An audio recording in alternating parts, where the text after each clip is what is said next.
Porque eu não imaginei que eu fosse ter que vir aqui falar. Isso foi surpresa. Sério? Foi. Mas eu vou falar então o que eu falei lá com o grupo hoje de manhã.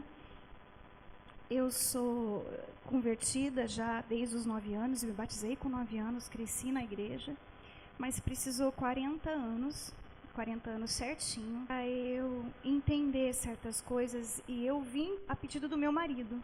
Eu vim porque ele nunca desistiu, nunca desiste. Vem cá, meu marido. Me empurrou para cá, né? Vem cá. É aquela bênção lá. Vem cá, Andros.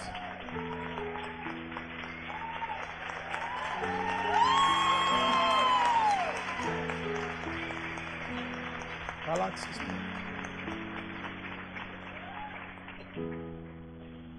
Esse aqui é a bênção.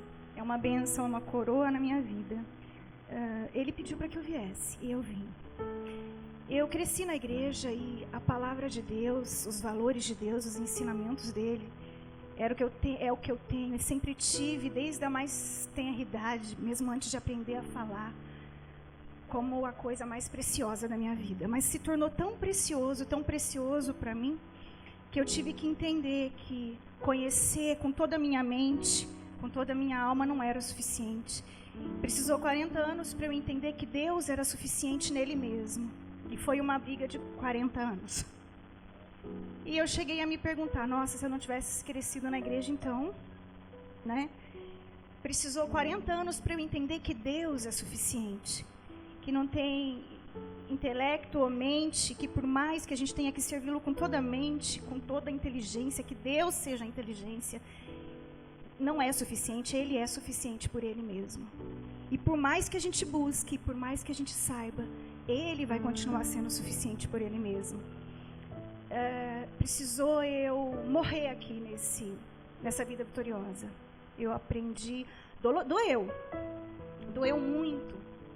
Doeu, mas a forma que Deus usou, de uma forma muito carinhosa e por intermédio dele, para me mostrar que eu precisava morrer. Todos os costumes que eu tinha, embora eu tivesse crescido na igreja, tivesse muitos valores de Deus, alguns costumes que eu tinha, mesmo que eu não tivesse crescido com meu pai, estavam em mim, era tudo que eu tinha dele, inclusive o ódio. Inclusive o ódio que eu tinha era tudo que eu tinha do meu pai. Como que eu ia abrir mão? Parece meio louco, mas era tudo que eu tinha do meu pai. O ódio e os maus costumes. Então doeu demais ter que me matar e entregar tantas coisas que Deus conhece. E foi maravilhoso a forma como Deus preparou isso em detalhes.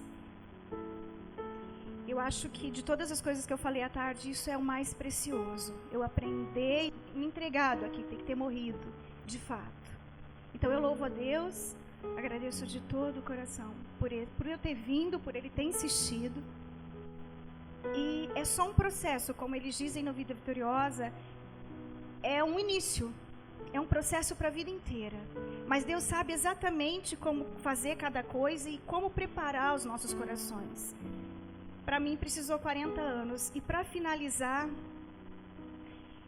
eu culpava todas as pessoas. Meu marido passou 15 anos me dizendo que não era culpa dos defeitos dele, mas que ele me desceu sendo uma bênção. Que não era culpa dele, o sofrimento que eu tinha. Não abria a mão, porque afinal de contas eu conheço 40 anos e mais, praticamente 9,5, 10 aqui em Prudente, sozinha. Lutando com Deus para entender que o atraso da minha era culpa minha. Eu precisei matar os maus costumes que atrasavam a minha vida.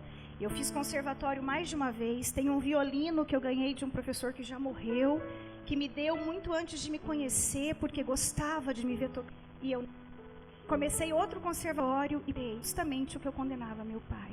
E eu atrasava a minha vida e nunca minha vida andou. Cresci na igreja e a minha vida nunca andou. Eu estudei música desde pequena e nunca fui tocar. Até chegar um ponto que eu falei, pra quê? Que eu fiz tudo tão correto e cresci na casa de Deus, não é? E não está servindo de nada. Então, por que eu não fiz ao contrário? E precisou eu vir no Vida Vitoriosa, depois de 40 anos, para acontecer o que eu falei para vocês. Para eu entender que a culpa foi minha. que o atraso era meu e que eu preciso ficar. Todos os meus costumes, Pai. O ódio que eu tinha, que era tudo que eu tinha dele. E os maus costumes. Eu me senti liberta. Pela primeira vez na vida eu me senti liberta. Boa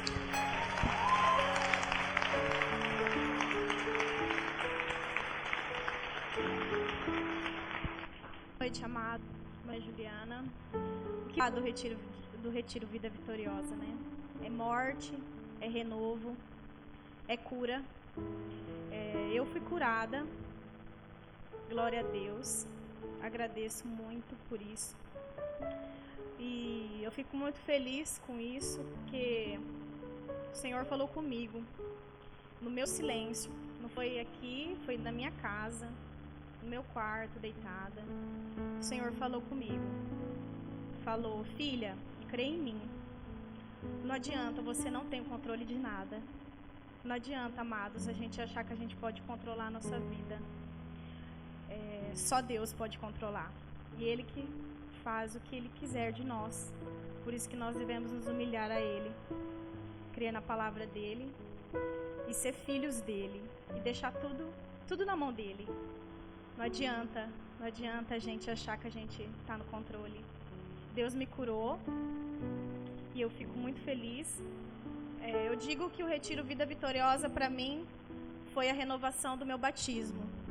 Glória a Deus.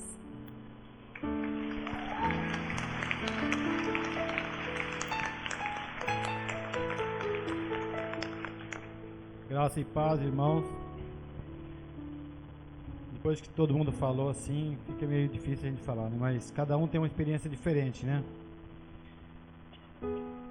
Quando eu fui convidado, aliás, antes de ser convidado para participar do Vida Vitoriosa, nossos líderes de célula, o irmão Paulo, a irmã Lésia, falou: vocês precisam participar desse retiro, porque nós só não podemos contar como é, mas vocês vão ver, para mim e para minha esposa Márcia, como é maravilhoso. Vocês vão ver uma coisa que vocês nunca viram. Aí eu falei: bom, deve ser muito bom mesmo, né? Aí tá, veio o convite, chegou a época do Vida Vitoriosa. Na semana que eu fiz a inscrição, eu confesso para os irmãos que aquela semana bate angústia tão grande dentro de mim. Eu não sei de onde que veio aquela angústia. Eu falei pensando: o que será que vai ser essa Vida Vitoriosa? Mas falei: vamos ver, né? Eu tenho que ver para saber o que é, né? Aí tal, mas eu creio que muitas vezes a gente tem que estar buscando a Deus mesmo, porque quando você está prestes a receber uma grande bênção, parece que o inimigo tenta minar essa bênção antes de você receber. Mas graças a Deus chegou o dia. E eu não pensava que era tão bom quanto foi, gente. Só não podemos contar nenhum detalhe, porque quem não participou ainda vai participar e vai ver que isso faz uma grande diferença na vida. Eu aprendi muitas coisas que durante, ela disse 40 anos, eu digo que quase, eu mais de 40, uns 45 mais ou menos 40 mesmo, de igreja. Eu de igreja, 40 não é de idade, de igreja, que eu já tenho quase 60. Então, precisou mais ou menos 40 anos também para mim aprender coisas que eu não aprendi em toda a minha caminhada cristã, né?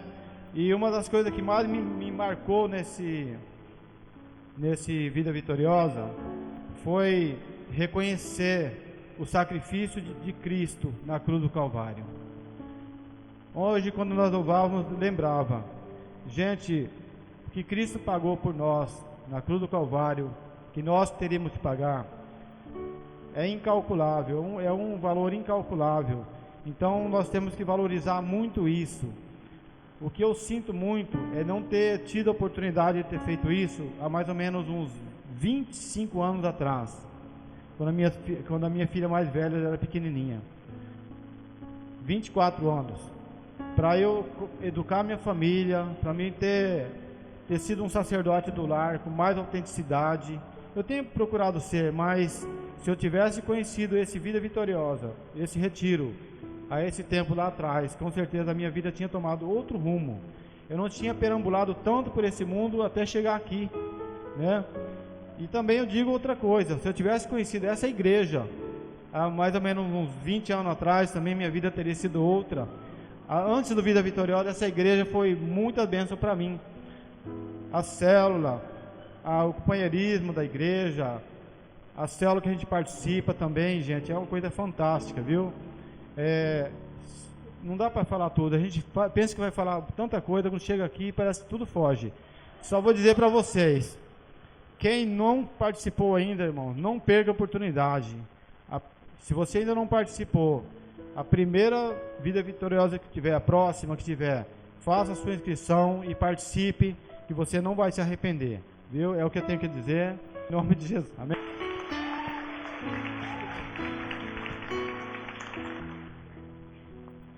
Aqui.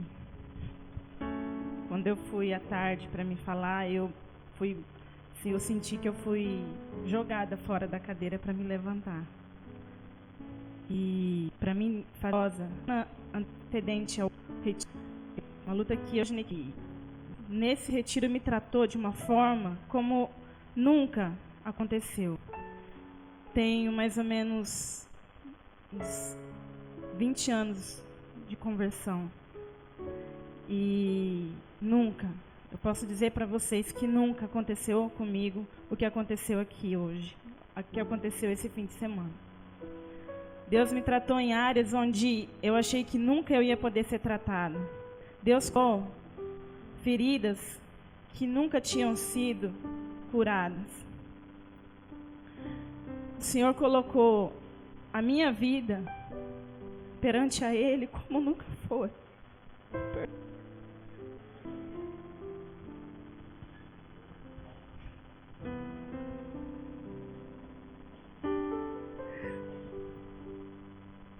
E para mim estar aqui falando e dizer para vocês que o retiro foi um divisor de águas na minha vida,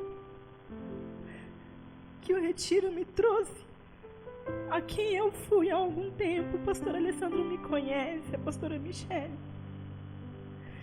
e me fez ver que eu ando a minha vida com Deus, o meu ministério. Eu estava negligenciando a minha vida em família, e esse retiro trouxe tudo isso à tona, me curou, e vai continuar me curando, vai continuar me libertando, nem tudo aquilo que falta.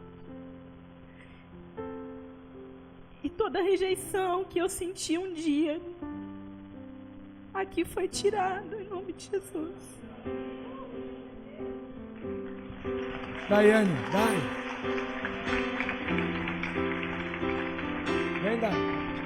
Daiane. Pode ser mais um, pastor? Pode ser mais dois, não, né? Tá bom.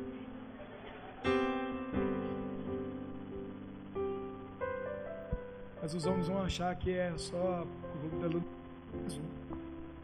Ô, Rivaldo, pode vir. Só tem que ser rápido. Nós vamos dar um jeito. Cadê o Ricardo? Nós vamos colocar esses testemunhos no site, viu? Vocês já acessaram? singe.org. Muito bom, viu? Todas as ações, os cultos de edificação, os cultos de celebração estão no site, singe.org. Paz, né? Um pouquinho de vergonha. Mas, assim, falando dos testemunhos deles, eles trazem muitos testemunhos de cura, né? E aí eu vim para o retiro também, tive uma unidade de outra igreja, uma outra época, o retiro. E aí, conforme foi acontecendo as ministrações, eu fui perguntando e escrevendo no papel, perguntando para Deus por que eu estava aqui. Porque eu achava que tudo que estava acontecendo, como eu já fiz uma vez, né? Então, eu imaginei que talvez seria um engano. E mesmo assim fui, tudo o que eu pensava e fui escrevendo. Aí quando foi ontem que nós tivemos um período maior de intimidade com Deus, nas ministrações da pastora Michele, eu questionei muito a Deus, perguntando para Ele qual que era o objetivo dele, por que Ele me trouxe aqui, porque se eu estava aqui é porque Ele quis que eu estivesse aqui. Não que eu não tinha nada para ser curada, mas é que diante de todos esses testemunhos eu me sinto honrada, porque grandes coisas Deus tem feito na minha vida já há dias atrás. Eu tenho sido submissa àquilo que Ele tem me dito, né? E aí então, quando foi que ele estava me mostrando, né, sozinho, desviando um pouco do que você aprendeu desde de criança, né? Eu nasci também em berço evangélico, fui criado desde pequeno. Eu acho que o pior problema é evangelizar para quem já conhece, né? Você parece que conhece toda a Bíblia, sabe tudo. E tem uma parte assim, uma frase, né, que eu falo que é assim: quando você pega um trecho, você transforma aquele trecho da Bíblia em contexto e defende-se daquilo quando você está errado. E eu usei muito isso num período da minha vida. É a melhor coisa da vida, do mundo, assim, porque você consegue ver que aquilo que você viveu momentaneamente não serviu para nada. E é coisa passageira. E aqui é uma coisa que vai edificar, que vai te fazer feliz. Você vai chegar na sua casa, você vai dormir, vai colocar a cabeça no travesseiro, vai dormir feliz, tranquilo, sem, sabe, acordar desesperado, vazio, pensando na noite passada ou no que você fez de mal para alguém ou alguma coisa. E o retiro é muito legal, que te traz à tona, te traz à memória tudo que você fez, assim, e de uma forma muito ampla, assim, de uma forma bem distribuída. Quem não teve a oportunidade ainda está perdendo tempo, que é uma coisa muito boa, é de Deus, é mistério. Obrigado, viu? Obrigado. O Rivaldo teve, inclusive, o apelido transformado aqui. Ele chegou aqui, ele tem um apelido de infância de Vidinha. E aí nós dissemos para ele que agora ele é o Vida Vitoriosa. Pastor Zé, nós só queremos fazer menção do Lucas.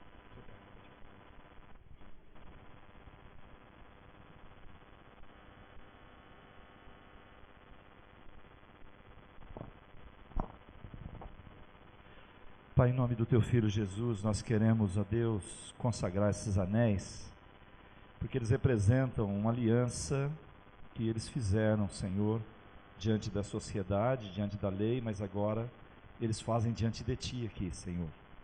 E nós, como igreja, como ministério, nós queremos abençoar a vida deles, para que, Senhor Deus, essa aliança permaneça sempre, Senhor, e esse relacionamento, esse casamento, produza frutos, ó Senhor, digno de louvor e de graça ao Teu nome. Então nós abençoamos, Senhor Deus, a vida do Lucas, da Camila, Senhor, e pedimos que a Tua boa mão seja sobre eles para ampará-los, para cuidar deles e para dar o destino que o Senhor tem escolhido para as suas vidas. Nós os abençoamos em nome de Jesus. Amém.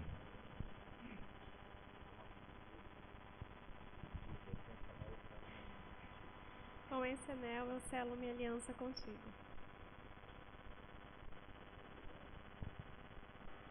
Com este anel eu selo minha aliança contigo. Amém. Vamos aplaudir, irmãos.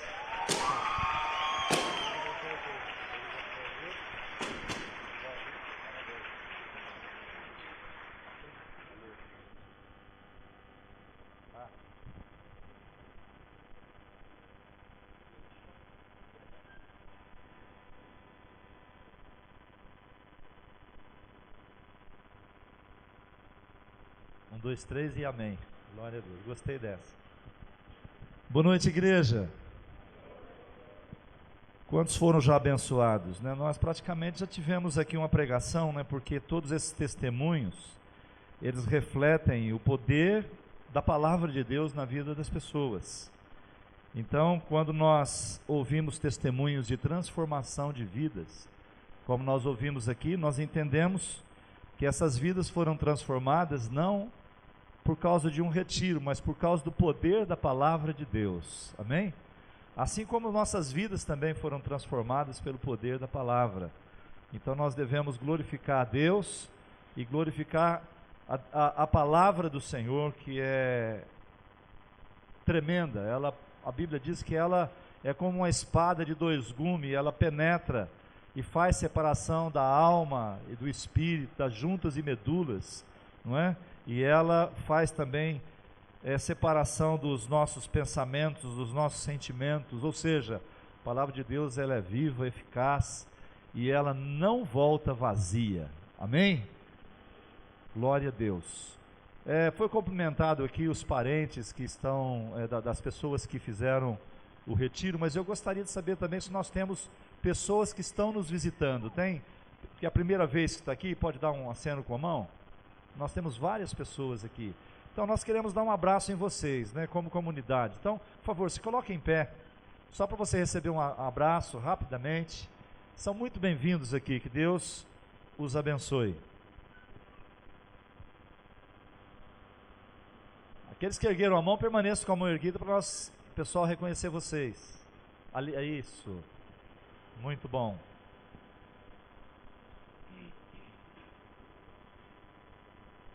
Enquanto eles se cumprimentam, irmãos, abra suas Bíblias em Romanos capítulo 3.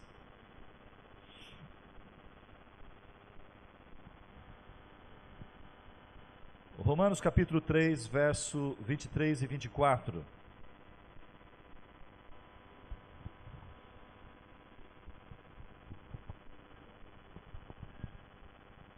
Romanos capítulo 3, verso 23 e 24. Se não trouxe sua Bíblia, nós temos aqui para você acompanhar aqui no telão, ok? Então diz a palavra de Deus assim: porque todos pecaram e destituídos estão da glória de Deus. 24. Sendo justificados gratuitamente pela sua graça, pela redenção que há em Cristo Jesus. Amém? Pai, nós queremos nos colocar na Tua presença com relação à Tua palavra, para que nós sejamos ministrados pelo Teu Espírito. Senhor Deus, todos nós que estamos aqui, somos carentes da Tua palavra para alimento do nosso espírito e para a transformação da nossa alma. Portanto, ó Deus, nós clamamos a Ti para que o Teu Espírito se mova nesse lugar, a fim de que a Tua palavra produza o efeito pelo qual ela vai ser ministrada, Senhor. Então, fale conosco e nos dirija em nome de Jesus. Amém, queridos? Volte no versículo, por favor, no 23. Verso 23 diz que todos pecaram e destituídos estão da glória de Deus. Quando nós lemos esse texto, irmãos, a primeira impressão que nós temos é tentar entender o que a Bíblia, a palavra de Deus, está querendo dizer. Deixa a letra, por favor, no telão. Porque ele está dizendo o seguinte, que todos pecaram. Todos quem? Não é? E foram destituídos da glória de Deus. Que é esta glória? Então, é importante nós entendermos isto, porque ao entendermos isso, nós entendemos o que a palavra quer de nós, que a palavra quer alcançar o nosso coração. Então veja bem, todos pecaram. Para nós entendermos porque todos pecaram, nós vamos ter que voltar no tempo, nós vamos ter que voltar lá na Gênesis, lá no início de todas as coisas. A palavra de Deus diz então que o homem foi criado por Deus, Deus colocou o homem no lugar que Ele escolheu para o homem, e Deus deu algumas orientações ao homem de como ele deveria se portar naquele lugar, que era o jardim do Éden. Mas esse homem, ele caiu, ele desobedeceu a Deus, ele e a sua esposa. E em função dessa desobediência, ele foi expulso da presença de Deus. Ele é expulso da presença de Deus, e ao ser expulso, ele perde uma coisa muito importante, que é a comunhão com Deus. A Bíblia diz que quando o homem estava nesse lugar, Deus passava ali na viração do dia e conversava com esse homem. Deus orientava esse homem, Deus dava autoridade a ele, Deus dava direção a ele. Mas de repente ele sai, ele desobedece e ele sai dessa presença. E agora, quando ele sai dessa presença, ele está só. Ele não tem mais Deus para poder dirigir a sua vida. E ele começa então a viver uma realidade distante da vontade de Deus. Eu imagino que aquilo que ele esteja vivendo naquele momento era um misto da sua própria vontade com um outro misto da vontade de Deus, daquilo que ele havia aprendido com Deus e daquilo que era desejo do seu coração como homem, como ser humano. E em função disso ele vai se distanciando de Deus, cada vez mais se distanciando de Deus e cada vez mais se aproximando da sua vontade, dos seus desejos. Então o homem, ele se corrompe, ele chega num estado de corrupção, de degradação, que Deus olha e diz: eu preciso recuperar o homem. Aliás, essa é uma das perguntas que as pessoas dizem: se Deus é tão poderoso, por que Ele não faz alguma coisa para consertar tudo isso que está errado? E aí vem a resposta para isso, porque Deus resolve então tomar uma atitude, e Ele toma a atitude. Ele diz: eu vou enviar o meu filho, eu vou enviar o meu filho, e ele se tornará homem. Então Jesus vem à terra como homem, e quando ele vem à terra como homem, ele se torna obediente, ele se torna puro e verdadeiro, como o homem era antes da queda. Por isso que a Bíblia o chama, Jesus Cristo, de segundo Adão. Então essa questão que as pessoas fazem, será que Deus não vai tomar uma providência para consertar isso? Ele já tomou. Ele já enviou Cristo para que isso acontecesse. O que a população, porque o ser humano precisa é encontrar com esse Cristo, encontrar com esses valores, porque Jesus, quando veio, ele não veio para implantar um reino terreno. Naquela época, os judeus eram dominados pelos romanos, eles estavam totalmente debaixo de uma carga emocional, espiritual, de leis dos romanos, e todos achavam que Jesus viria como o rei Davi, como um grande guerreiro, que iria desbaratar todo o poder romano. Mas Jesus vem e diz: o meu reino não é deste mundo, o meu reino não é deste mundo. Se alguém ferir a sua face do lado esquerdo, dá o direito também. Se alguém pedir a tua blusa, dá a tua camisa também. Se alguém pedir para você andar 10 quilômetros, anda 20. Então piorou a situação. Agora eles não tinham poder de reação contra aquilo que eles estavam vivendo. Mas a palavra diz que conhecereis a verdade e a verdade vos libertará. Se Cristo vos libertar, verdadeiramente sereis livres. Então, Jesus, ele vem e propõe um novo meio de vida, uma nova forma de viver, uma forma de viver segundo os princípios do reino de Deus, não segundo os princípios do homem. É como se ele voltasse lá antes da queda e dissesse: olha, ainda há oportunidade para você que está corrompido, para ser salvo. Então esse texto diz que todos pecaram, e quando diz que foram destituídos da glória de Deus, está dizendo o seguinte: foram destituídos da presença de Deus, porque quando a Bíblia fala da glória de Deus, está falando da sua presença. Então eles perderam a glória de Deus, perderam a presença de Deus. E mais uma vez a Bíblia diz que Jesus veio e ele disse: eu sou o caminho, a verdade e a vida, ninguém vem ao Pai a não ser por mim.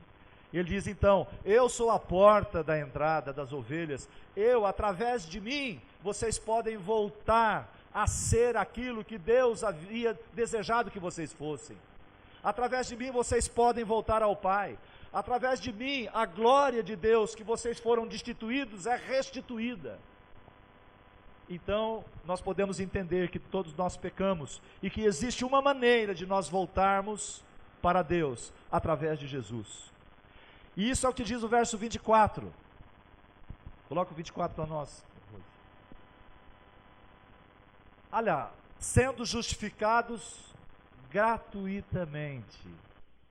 Gratuitamente, ou seja, não existe preço, não existe custo para nós sermos justificados. Quando nós fomos justificados?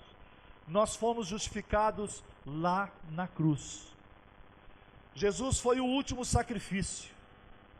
Então lá na cruz nós fomos restituídos, nós fomos justificados de uma maneira gratuita, pela graça. Então eu quero, né? Eu sempre falo eu queria, mas eu quero falar sobre essa questão da graça.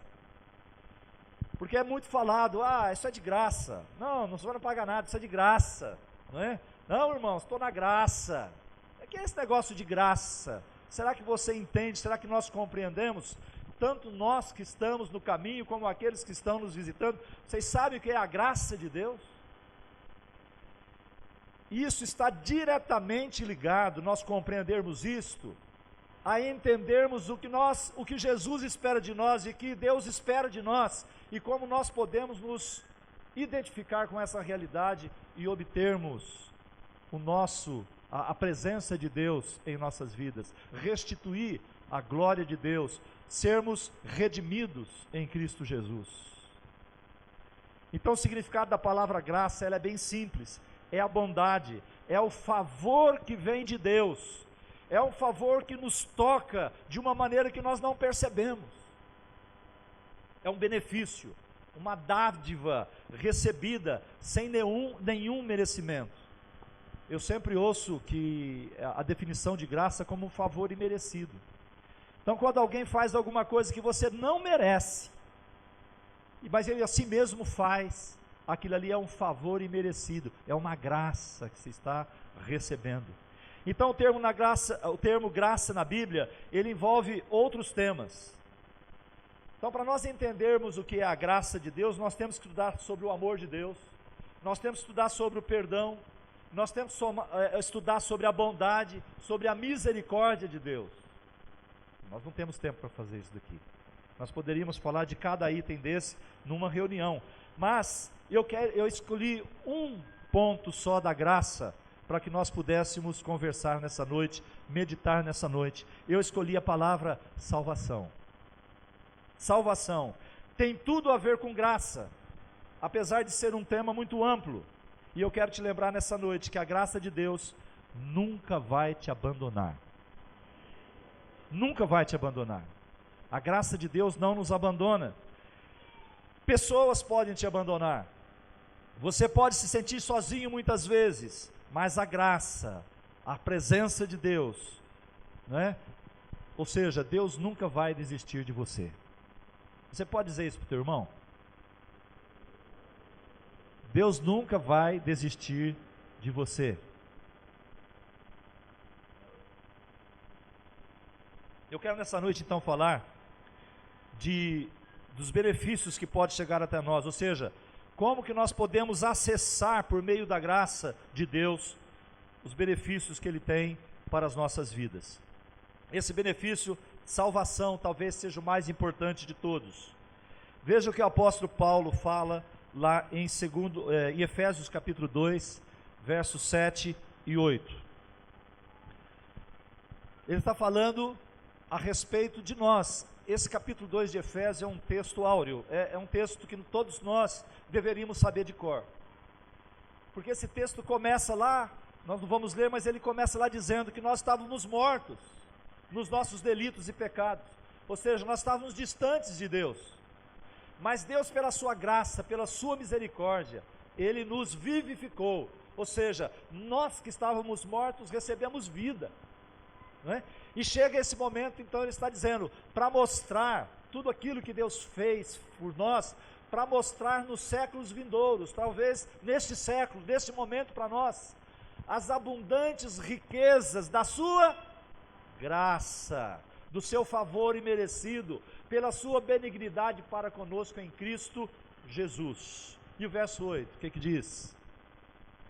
Porque pela graça sois salvos, pelo favor imerecido sois salvos. Isso não vem de vós, é dom de Deus. Então, Deus quer que todos se salvem. A palavra diz lá em João que ele não quer que nenhum se perca. Agora, quantos de nós entendemos que um favor imerecido foi feito por nós, que nós deveríamos ter ido para a cruz, porque que nós fomos desobedientes, mas um justo Filho de Deus vai para a cruz no nosso lugar?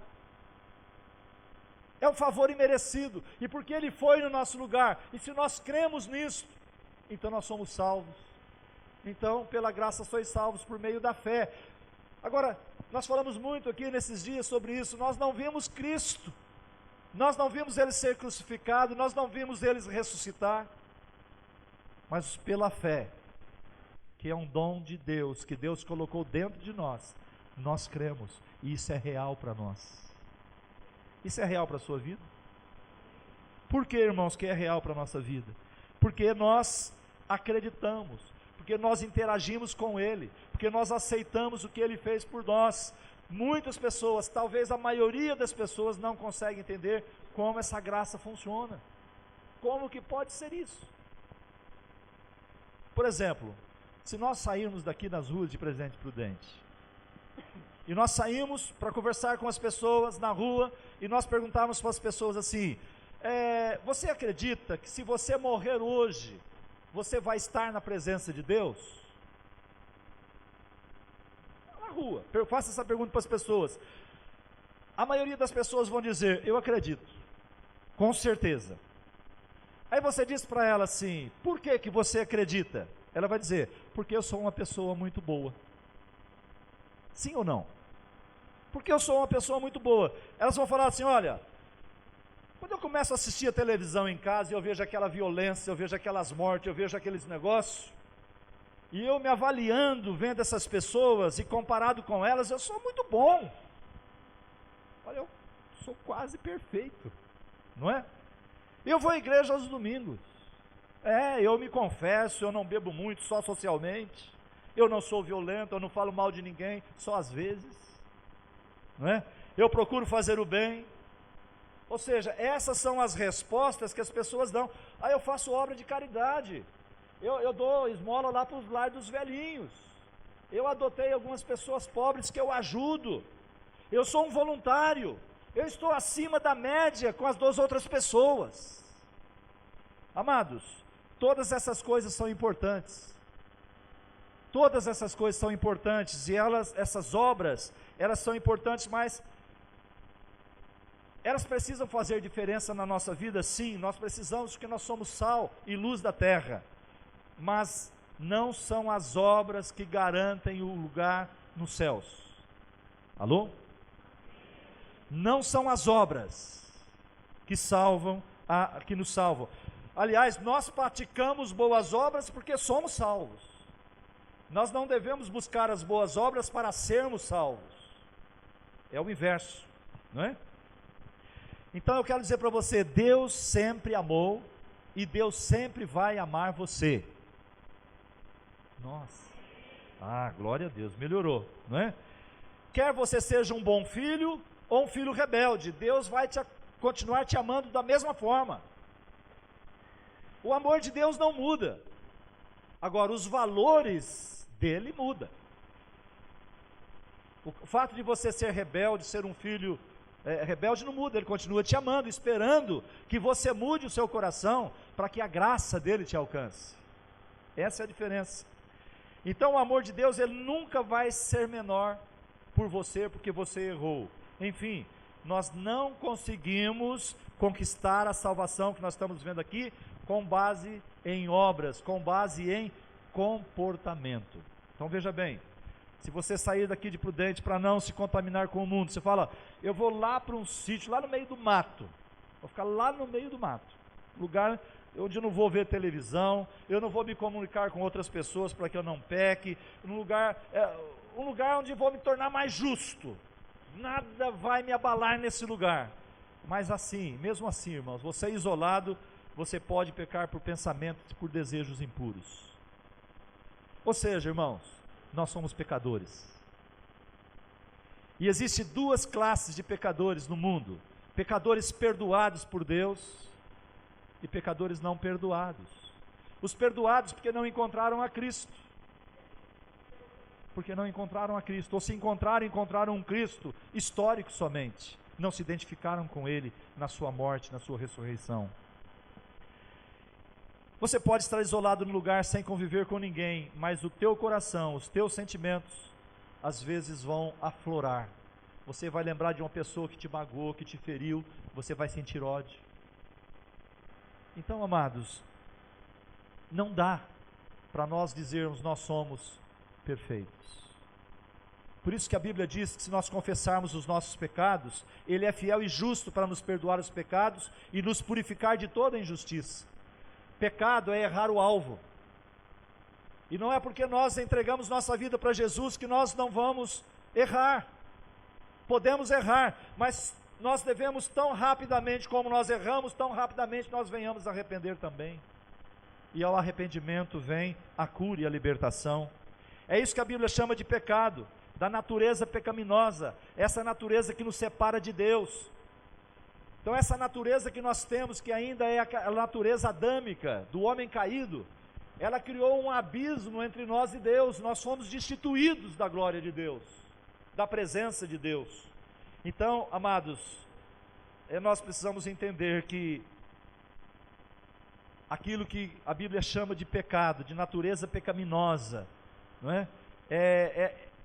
Nos impede de acessar a presença de Deus, e somente a graça, somente o favor imerecido que foi feito, realizado por Cristo na cruz, é que nos dá o direito, então, de acessar novamente a glória de Deus em nossas vidas. Quantos estão entendendo isso? Lá em Mateus 15, 18, tem um momento que Jesus fala, eu não sei se eu coloquei aí, Mateus 15, 18, mas a verdade é que os homens da lei, eles estavam reclamando dos discípulos, falou para Jesus assim: escuta, por que os seus discípulos, quando vai comer, não lavam as mãos? Porque os judeus, tudo que eles vão fazer, eles lavam as mãos antes, principalmente comer. E eles começaram então a falar questionando a Jesus por causa das tradições. E Jesus disse para eles: olha, o que sai da boca procede do coração, e isso contamina o homem. Não é o que entra pela boca, é o que sai.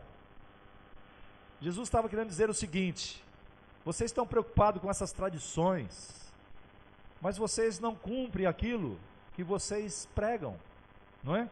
Então, tradições dos homens que no conceito deles tornavam eles mais santos, mais puros, por causa de tradições religiosas.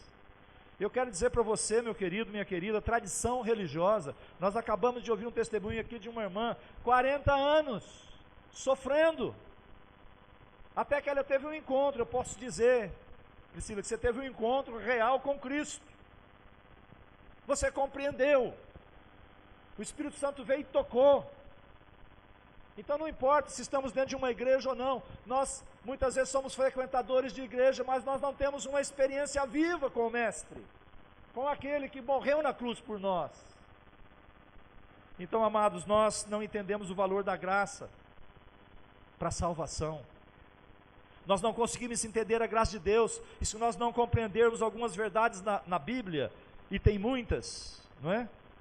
Mas eu quero citar uma palavra somente, porque ela está ali naquele primeiro versículo que nós lemos, a redenção. Redenção. Essa palavra redenção, ela é usada em outros termos também, como remissão de pecados, perdão, expiação, que era um termo usado no Velho Testamento. Mas a palavra redenção, ela tem um sentido que nos faz entender como que a graça de Deus funciona de maneira literal. Quantos estão interessados em saber? Então vamos lá. Se você pegar um dicionário secular, você vai encontrar essa definição para redenção.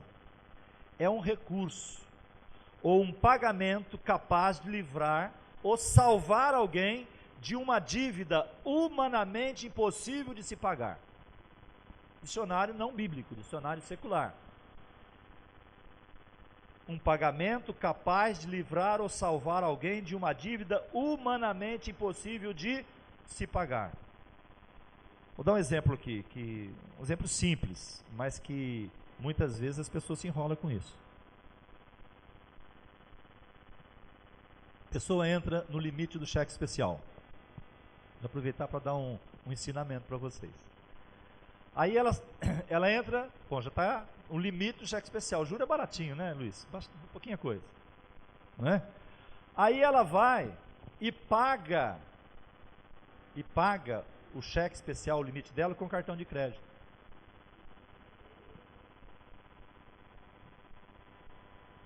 Bom, eu não vou continuar a história não, porque você já sabe o rolo que vai dar isso. Vai virar uma bola de neve, não é? Então, o que acontece? Lá no Antigo Testamento, existia uma lei para isso. O credor da dívida poderia exigir do devedor que trabalhasse por ele por anos. Então o que acontecia? Se uma pessoa tinha uma dívida para com outra e essa dívida era impagável, bom, quanto que é a sua dívida? Quanto que vale o dia trabalhado? Você vai trabalhar para mim, até pagar a dívida. Se essa pessoa morresse, os filhos teriam que continuar trabalhando até que a dívida fosse paga. Era desse jeito. Imagina se fosse assim nos dias de hoje, né? Um monte de gente trabalhando para os outros, né? Mas, porém, se o devedor tivesse um parente próximo que tivesse condições financeiras de pagar a dívida, então esse parente diria ao credor: olha, meu irmão tem uma dívida com você impagável, humanamente impagável. Ele não pode pagar, mas eu posso pagar. Ó, tá aqui o dinheiro, deixa comigo que eu vou pagar. Então, amados, esse parente próximo era chamado de redentor capaz. Repete comigo: redentor capaz. Então ele vinha até o credor, quitava a dívida, e a pessoa endividada ficava livre. Eu estava escutando um amigo meu contando uma história, e ele estava contando uma história de quando ele era pequeno. Ele disse que ele tinha feito uma arte na casa dele, né? E o pai dele falou: vem cá que você vai ser corrigido. E ele foi lá para ser corrigido. Ele estava brigando com o irmão dele. O irmão dele falou assim: não, pai, não bate nele não. Mas como? Ele vai ser corrigido. Não, eu apanho no lugar dele. Aí disse que o pai dele olhou para ele e falou assim: e aí? Ele falou: se ele quiser, né? Se ele quiser, tudo bem, tudo bom, eu aceito. Aí o pai dele falou assim, o pai dele era pastor. O pai dele falou assim: então, você está aprendendo aqui o que é graça. O seu irmão está fazendo por você é graça. Mas ele não vai apanhar não, quem vai apanhar vai ser você mesmo. Você que vai apanhar você mesmo, não tem jeito não. Então, esse é o sentido. Existe alguém que se coloca como substituto. Agora preste atenção. Isso é o que Jesus fez por mim e por você. Jesus é o nosso redentor capaz. Ele pagou a nossa dívida. Jesus se tornou o meu redentor. A nossa dívida era impagável, nós não tínhamos condições de pagá-la.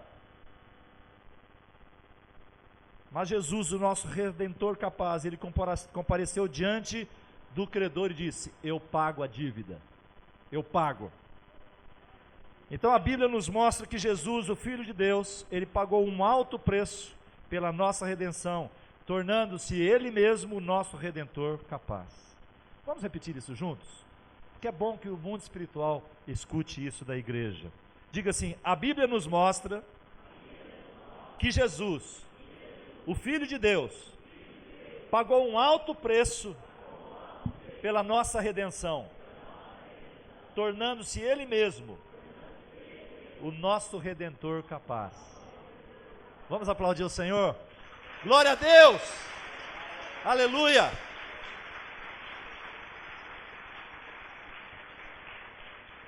Por isso que nós temos que ter uma gratidão eterna pelo Senhor Jesus. Devemos amá-lo e glorificá-lo constantemente. Qual foi o preço que Jesus pagou na cruz? 1 Coríntios 6:20. Esse foi o preço que Jesus pagou na cruz por nós. Diga lá, ele está dizendo a nosso respeito em primeiro lugar: porque fostes comprados por bom preço. Quem foi comprado? Hein? Nós. Fostes comprado por bom preço. Glorificai, pois, a Deus no vosso corpo e no vosso espírito, os quais pertencem a Deus. Você acha que você é dono de você mesmo? Você acha, marido, que você é dono da sua esposa? Seu esposo dono da sua esposa? Não. Nós pertencemos a Deus, nós fomos comprados. Agora coloca 1 Pedro 1,18. Você vai ver com que você foi comprado. 1 Pedro 1,18. Sabendo que não foi com coisas corruptíveis, como prata ou ouro, que fostes resgatados da vossa vã maneira de viver. Desculpa, eu mudei a frase ali. Resgatados da vossa vã maneira de viver, que por tradição recebeste dos vossos pais. 19. Então não foi com ouro, nem com prata, que nós fomos resgatados daquela maneira caída do homem, que por tradição nós recebemos, mas com o precioso sangue de Cristo, como de um cordeiro imaculado e incontaminado. Irmãos, quando eu leio isso, dá um nó na garganta. O qual, na verdade, em outro tempo foi conhecido antes da fundação do mundo, mas manifestado nesses últimos tempos por amor a nós. Por amor a mim, a você. Isso é algo glorioso. Jesus não pagou a nossa dívida com bens naturais, com dinheiro, com ouro, com prata, pagou com o seu próprio sangue. Quando Jesus foi crucificado naquele madeiro, o seu sangue derramado, a minha dívida, a sua dívida, estava sendo paga naquele lugar. Todos os nossos pecados foram cravados naquela cruz. Todos. Portanto, não foram os romanos que crucificaram Jesus. Não foram os judeus que crucificaram Jesus. Eu e você crucificamos Jesus. Eu e você. Ele morreu por minha causa. Ele morreu por sua causa. Se existisse só você no mundo, ele morreria por você. Para nós finalizarmos, João 3:16 e 17. Porque Deus amou o mundo de tal maneira que deu o seu Filho unigênito, para que todo aquele que nele crê não pereça, mas tenha vida eterna. Não tira não, volta, eu quero continuar ali. Porque Deus amou o mundo. A palavra quando diz Deus amou o mundo, não é o mar, os rios, as árvores. É você. Somos nós. Deus nos amou de tal maneira que Ele deu o seu Filho unigênito, o seu único Filho, Jesus, para que todo aquele que nele crê não pereça, mas tenha a vida eterna. 17. Porque Deus enviou o seu Filho no mundo, não para que condenasse o mundo, mas para que o mundo fosse salvo por ele. Então, amado, salvação, graça. Então, dá a mão para o seu irmão do lado. Não precisa, aqui no corredor não precisa, só na sua fileira. Dá a mão para o seu irmão do lado. Diga comigo, em Jesus, a nossa dívida foi totalmente paga. A justiça de Deus foi satisfeita. E nós recebemos de graça a salvação. Glória ao nome santo do Senhor. Aleluia! É por isso, irmãos, que Paulo declara lá em Romanos: não há mais condenação para aqueles que estão em Cristo Jesus. Vocês não ouviram isso? Você está em Cristo? Não há mais condenação sobre você. Glória ao nome santo do Senhor. Porque a dívida foi paga. Lá em Colossenses capítulo 3 também diz que o escrito da dívida na cruz foi pago pelo seu sangue. De tal forma, irmãos, que quando Deus olha, Ele não vê mais a dívida. Quando Deus olha para você, Ele não vê mais a dívida, Ele vê o sangue de Jesus. Irmãos, eu gosto de bater no peito e falar: eu sou crente, eu creio nisso. Eu creio nisso. Eu creio nisso. Isso mudou a minha vida. Não há mais condenação. Como é então que nós podemos experimentar tudo isso? Vamos terminar agora com Romanos capítulo 10, versos 9 e 10. Romanos 10, 9 e 10. A saber, preste atenção, a saber, se com a tua boca confessares ao Senhor Jesus, e em teu coração creres que Deus o ressuscitou dos mortos, serás salvo. Não muda não, espera aí. Não muda não. A saber, se com a tua boca, o que a palavra está dizendo? De tudo isso que você ouviu aqui nesta noite, da graça, do favor imerecido, do nosso substituto, nosso Redentor capaz, está dizendo lá, se você crê nisso, e com a tua boca você confessar ao Senhor Jesus, no teu coração você crer que Deus ressuscitou Ele dos mortos, então a salvação vai entrar na tua vida. É isso que a Bíblia está dizendo. E no verso 10, agora sim o 10, diz, visto que com o coração eu creio para a minha justiça, para a minha justificação, no meu espírito, e com a boca eu faço confissão para salvação. Vocês estão entendendo, queridos? Você recebe o benefício da salvação pela graça, porque com o coração você crê para a justiça, com a boca você confessa a respeito da salvação. Então, no verso 13 de Romanos 10, agora no 13 diz, porque todo aquele que invocar o nome do Senhor será salvo. Foi isso que Jesus disse àquele ladrão que estava do lado dele na cruz. Ele não fez nenhuma obra, aliás, ele só fez obra ruim, mas ele reconheceu Cristo como Filho de Deus, e ele pediu, e o Senhor disse para ele, hoje mesmo estarás comigo no paraíso. Amados, ele não teve tempo de praticar absolutamente nada, mas a salvação entrou na vida dele, pela graça, pela graça.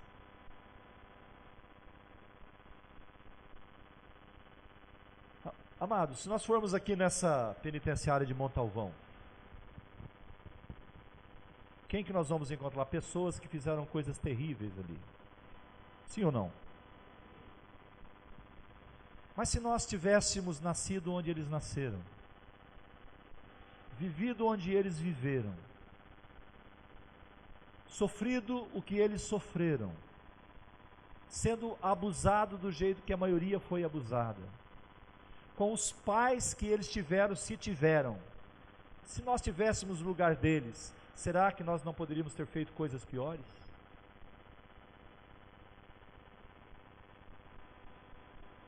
Então tem pessoas que não entendem, dizem, eu não entendo esse negócio de graça, porque o bandido que está lá na cadeia, ele se arrepende e é salvo, e eu que fiz tudo certinho, eu não sou. Ora, será que a base para nós avaliarmos é o pior? Ser correto, ser moralmente correto, é uma obrigação de todos nós. De todos nós. Eles estão nessa situação porque eles erraram, porque eles sofreram consequências. Mas a graça de Deus também pode alcançar a vida deles, como alcançou aquele ladrão na cruz do Calvário. Então eu quero dizer uma coisa para nós terminarmos. Funciona mais ou menos assim. Paulo disse, pela graça sois salvos, mediante a fé. Então preste atenção, a salvação é como um presente de Deus, amém? Um presente. Esse presente está embrulhado, e sabe como desembrulha? Pela fé.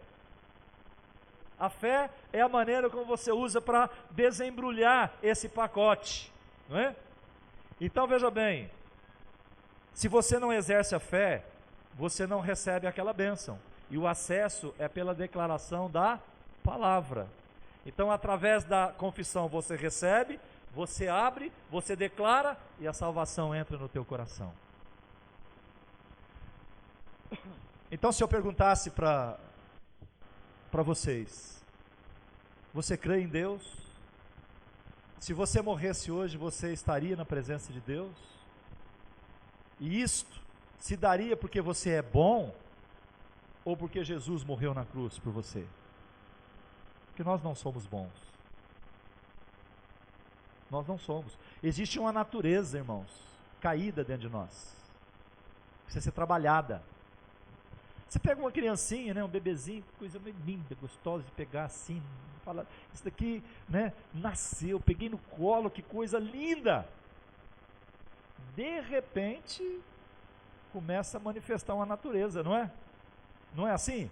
Ou lá na sua casa os seus filhos repartem o brinquedo com os outros assim naturalmente. Não, brinca você com o meu brinquedinho. Não, é meu. Não é assim? Quem ensinou? Natureza caída. Natureza caída. Nós cantamos hoje aqui que todos haverão de um dia confessar a Jesus Cristo como Senhor e Salvador. E nós podemos fazer isso hoje e obtermos salvação hoje, ou um dia termos que falar isso não para salvação, mas somente para reconhecer. Porque um dia a graça será retirada da terra. A graça será retirada. Não sabemos o dia. Eu quero fazer um apelo a você que talvez esteja na igreja há muito tempo, mas não teve ainda esse encontro para dizer: Senhor Jesus, eu entendo que eu não dependo de mim para ser salvo. Eu preciso desse favor imerecido, dessa graça. Esse é o primeiro, para quem já está na igreja. E eu queria fazer para aqueles que não têm um compromisso, uma vida com Deus ainda, um relacionamento com Deus, que não vive uma vida para esse Jesus, esse Redentor capaz, mas que no seu coração você crê que Ele é o Filho de Deus, e você precisa então confessar isso para a salvação. Então, se você quer nessa noite entregar a tua vida a Jesus, se você quer nessa noite dizer: eu quero confessar que eu creio que Jesus Cristo é o Filho de Deus, eu quero que você levante a sua mão, eu quero orar por você. Foi assim que eu encontrei Jesus, irmãos. Um dia eu estava sentado numa cadeira como esta, e quando foi feito um apelo como este, eu fui para frente e eu tive o momento mais importante da minha vida. O momento mais importante. Tem alguém que gostaria de receber a Cristo como Senhor e Salvador da sua vida? Alguém lá atrás ergueu a mão? Não fique com vergonha, não. Não fique com vergonha. Jesus não se envergonhou de nós quando Ele foi para a cruz do Calvário, não é? Tem alguém que gostaria de entregar a vida ao Senhor? Eu queria chamar aqui à frente quem precisa de um renovo do Senhor. Quem precisa de um renovo, renovar a sua fé, renovar a sua esperança nesse Redentor capaz, que venham aqui, desse lado. E aqueles que querem entregar a vida para Jesus, venham aqui desse lado e nós vamos orar por vocês. Se tiver pessoas precisando disso, por favor. Bendito é o nome do Senhor. Bendito é o nome do Senhor Jesus. Amém, queridos. Amém. Pastor Alessandro, nos ajude aqui. Rubens, Pastor Heraldo. Bendito é o nome do Senhor. Tempo de Deus para a vida de vocês. É graça, Eduardo. É graça, Tainá. É graça, não precisa pagar, não é? Ele foi na cruz no nosso lugar. Ele foi na cruz por nós. Amém? Podem orar com eles. Podem orar com eles.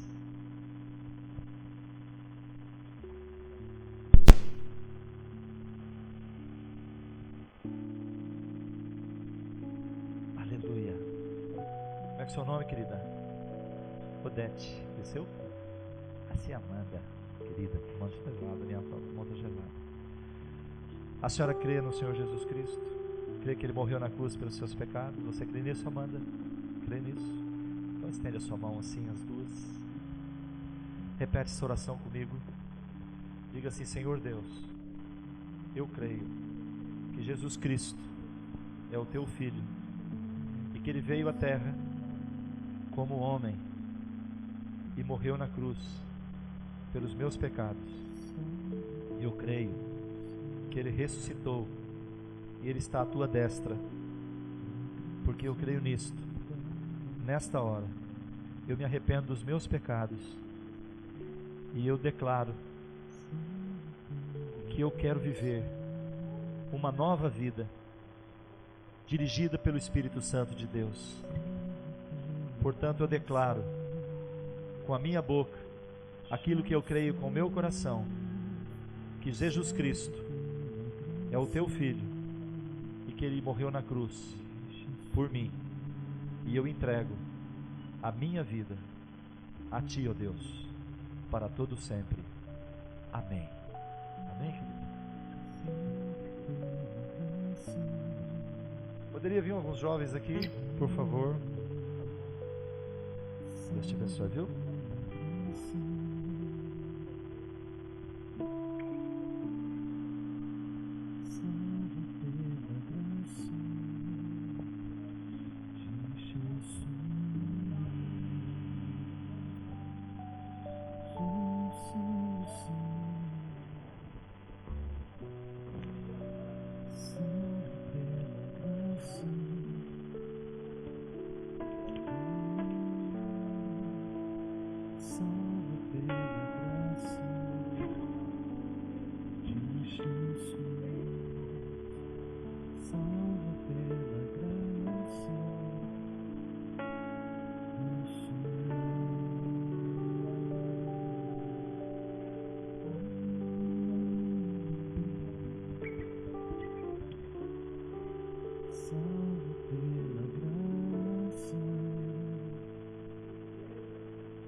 Jesus, te amamos, Senhor Jesus, tu és digno de todo nosso louvor.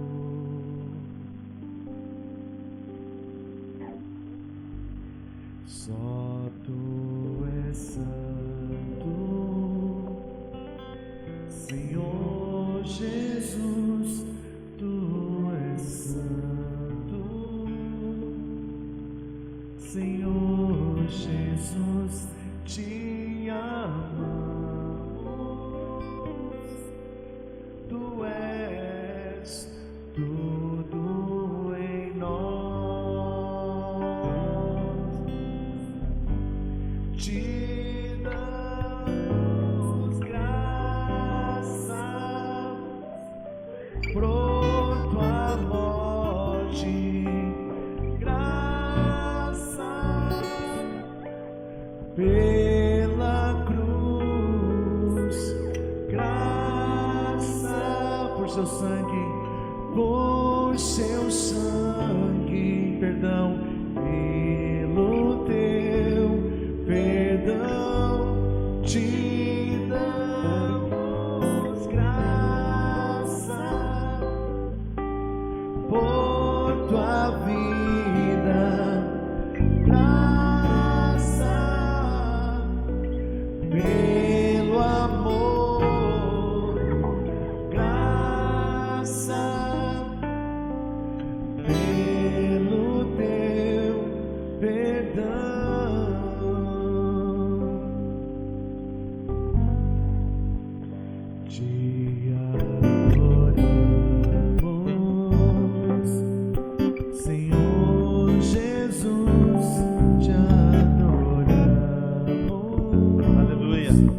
ao nome do Senhor.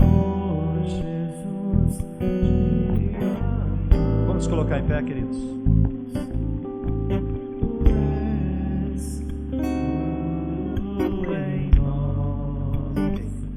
Queridos, eu queria que todos os que participaram do retiro viessem, ficassem aqui à frente. E queria que nós vamos encerrar dessa maneira, com louvor, não é? Que os parentes, os amigos viessem aqui cumprimentá-los. E nós vamos impetrar a bênção e depois então nós cantaremos um cântico e estaremos nos despedindo na paz do Senhor Jesus. Amém? Pai, nós te agradecemos por esta noite, por esses dias, por todos os dias e por tudo aquilo que o Senhor tem feito, está fazendo e ainda haverá de fazer, porque grandes coisas o Senhor tem preparado para nós, ó Deus. Então, Pai, nós nesta hora, Pai, nós levantamos as nossas mãos sobre a Tua igreja e nós dizemos: o Senhor te abençoe e te guarde, o Senhor faça resplandecer o seu rosto sobre ti e tenha misericórdia de ti, o Senhor sobre ti levante o seu rosto e te dê a paz. Assim nós abençoamos o teu povo com paz, em nome de Jesus. Amém. Amém? Então nós vamos louvar o Senhor. Enquanto estivermos louvando, já pode vir e nós vamos nos abraçando, nos confraternizando. E não se esqueça que tem o pastel do Mai agora, para você não precisar comer aquela lasanha do almoço e deixar para amanhã, não é? O restodonte. Amém? Deus abençoe a todos. Vamos adorar o Senhor?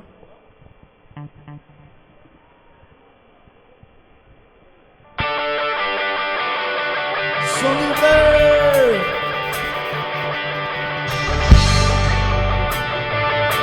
Eu sou livre!